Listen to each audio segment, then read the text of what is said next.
您现在正在收听的是美国俄亥俄州特利多教会的生活日志。今天要和您分享的题目叫生命的姿态。几个月前，春暮的一天，户外还带着丝丝凉意，我和几个姊妹一起参加了一个植物免费互换的活动。那天因为去得晚，可供选择的植物并不多，最后我随意拿了一株别人挑剩下的小苗回家。那是一株看起来并不起眼的番茄苗，被装在一个一次性的塑胶杯里。天气转暖后，我把它放到了屋外，几天后也没多想，就把它种到了后院的花圃里。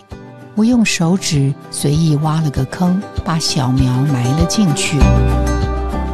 我心想，这样一个不被看好、默默无名的小生命，不知道它能不能活下来，结出番茄。如果能，那就真是一个神迹了。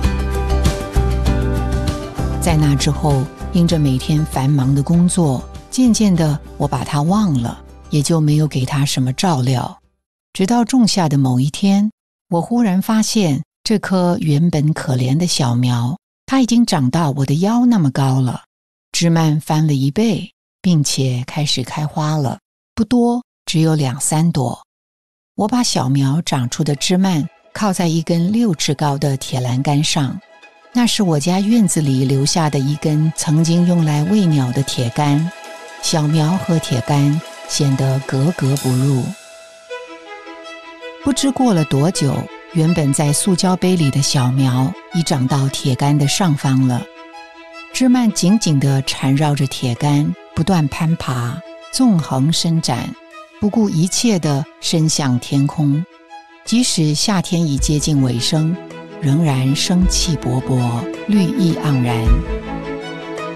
掀开枝叶，一股扑鼻的番茄清香迎面拂来，黄色和白色的小花像星星一样簇拥在顶端和四周。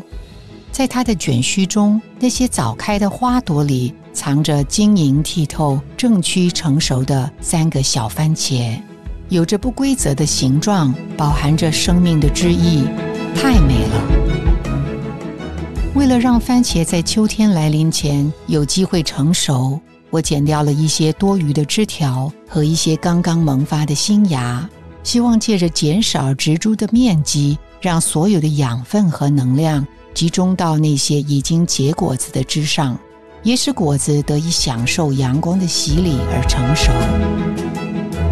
一面我对结果太少感到有些遗憾，如果我在这个季节刚刚开始的时候就多多照料，它也许会长得更好，结出更多的果子。另一面，这个经历使我对生命有了新的珍赏，使我谦卑，心存感激。